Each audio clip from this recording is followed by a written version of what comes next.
Welcome, dear viewer.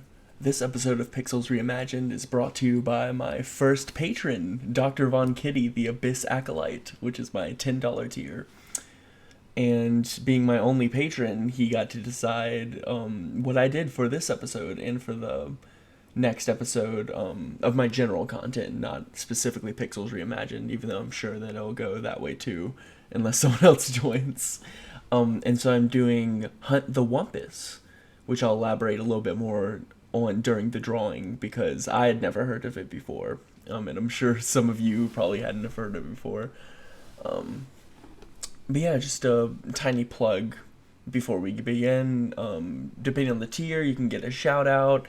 You can be listed in the credits of my videos. Have some part of the decision making process through polls and comments. And in higher tiers, you can even ask for a commission, depending on that. So yeah, cool stuff if you'd like to support me. And without further ado, I hope you enjoy the episode. So Hunt the Wumpus was a computer game. It's a text-based adventure computer game made in 1973, so really old one. And it's, I think, considered one of the earliest survival horror games. I want to play it after doing this, because with E.T. In the previous games, I'd gotten a feel for what they are, or I've at least, well, with all the ones I've done, I've played the games, but for all the ones that I'm considering doing, like maybe sprites from Castlevania or Metroid, or things such as that, I've at least seen the gameplay and have some sense, but I know little to nothing about Hunt the Wumpus, which is funny. And I did see that there was a Magic the Gathering card based on it called the Hunted Wumpus. Very clever. Where the body is sort of a rhinoceros. It seems like a rhinoceros body to me, which obviously is quadruped, but I kept mine biped because that's all you can see in the sprite. And so, being a featherless biped, the Wumpus is clearly Plato's man. If you know, you know. Yeah, I can imagine the Wumpus sprite not necessarily being scary on its own, but you can easily let your imagination run wild, especially with a particular sort of gameplay.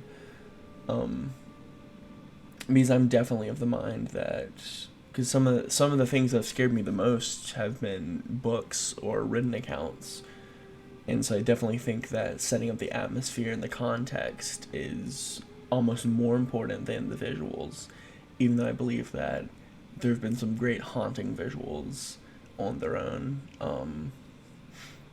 I mean, I'm sure that most people know about Saturn eating his children, and that one always creeped me out as a kid. It's not even just like the goriness of it. It's just everything about it, just from the myth to the visual to the implications.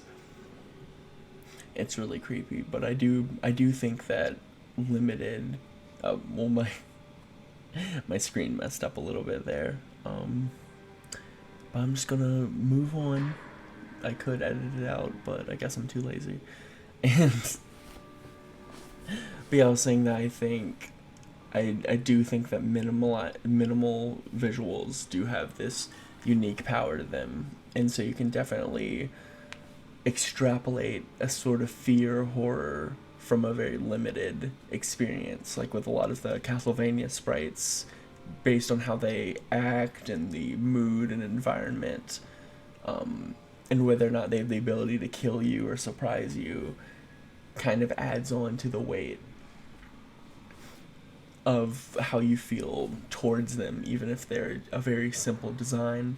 But I will forever die on the molehill that some of the scariest visuals that humans have ever produced have been early CGI. I mean, there's very little from the 80s, but there's a lot from the 90s and early 2000s where it just looks wrong. Like like it's something trying to enter our world that shouldn't be there. And yeah, I mean, I think if anyone knows about the show Courage the Cowardly Dog, I think that's a great example. It uses a lot of that creepy early 2000s low budget CGI to just terrify you to your core. um we have and without ever considering myself like a horror fan, I'm I was about to say without considering myself a horror fan, I've been a fan of horror, which doesn't make much sense. It kind of makes sense in my head, but it doesn't really make much sense. I don't really, I don't really know how to explain it otherwise. But yeah, it's just I've never been to a club or anything. I've never sought things out. But then, um, a lot of the media has really interested me. Like the pushing aside, pushing aside is more controversial opinions and things that appear in his writing. There are pieces of H.P. Lovecraft that I liked as a kid and I still find interesting and thought provoking. Um, and I, I mean, Hereditary is a recent horror movie that just fits the bill.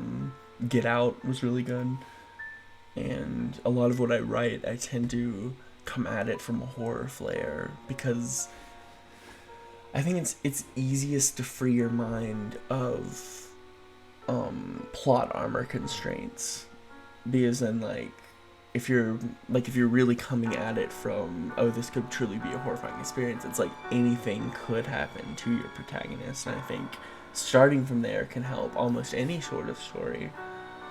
But it's just really interesting with what you can do with it. I haven't read much Stephen King, but I've enjoyed what I have read. I've read most of it. I haven't gotten to the middle of it, which I know is a bit weird from what I've heard. I didn't read the exact passages, but I know that it's a little bit weird with the kids, and I'll just try to ignore that. I'm pretty sure Stephen King was just on cocaine, like a lot of his other 80s contemporaries. Um, but getting back to the drawing, I wanted to create a sort of chiaroscuro effect where there's a single source of strong lighting. And so I knew I wanted it to be basically from the front of the page, in the z-axis, but I decided to make it from the right side later on, and I added a little bit of that onto the background. Very simple background, I didn't do much, but this is the first drawing here where I've kind of taken that more into effect rather than just drawing the figure, and I think it turned out pretty well, as you'll see soon, and so I'll probably take that a little bit more into account going forward. Um, but yeah, speaking of horror games, I haven't played many actual like licensed or AAA ones. Like I haven't played Silent Hill or Resident Evil, but I've seen some videos and essays and stuff on it. That's the kind of thing that really interests me. Um, but I'd say the closest to that, I've played some Alien Isolation with friends, and that's a genuinely creepy game. But one that's really stuck with me since I was a kid, it was this free flash game on armorgames.com called The Breach, which I would describe as basically a 2D platformer flash game version of Dead Space, where you go around this abandoned spaceship and you have to figure out what crashed it. And I mean, it's not the most I guess original idea in that regard. A lot of things have taken that, but it does it well. Like you find the alien parasites that have taken over the crew, and it's really creepy. And you go through and find the logs, and you eventually face off against this cosmic butterfly that's controlling all of it. And then it ends with this little cutscene where it turns out that your character was infected, kind of similar to the end of it, where it's a little bit it wasn't dubious. It straight out spelled out that your character was infected, which was really cool. And just along with the soundtrack, which was with that, and the visuals, and just the fact that I was alone and the characters isolated, and then it mixed together, I think really worked well to create that effect, even when it didn't have this huge budget or wasn't 3D or having the best graphics. And so I always advocate for finding your experiences wherever you can, because there's a lot of cool stuff you can get out there. So you're about to see the finished product, since I shaded a little bit to fade in with the background color that I did, so it would appear as if the Wumpus is emerging from its cave with a tiny light shining on it, and because your party ran into something that it didn't want to find. And so, here we go in the final product. I really like the way that this turned out. I actually might revisit this, and either add some more detail or recreate it in some respects. But yeah, thank you to Dr. Drvonkitty for becoming a patron on my Patreon, which is linked in the description, and giving me this idea, because this was really fun.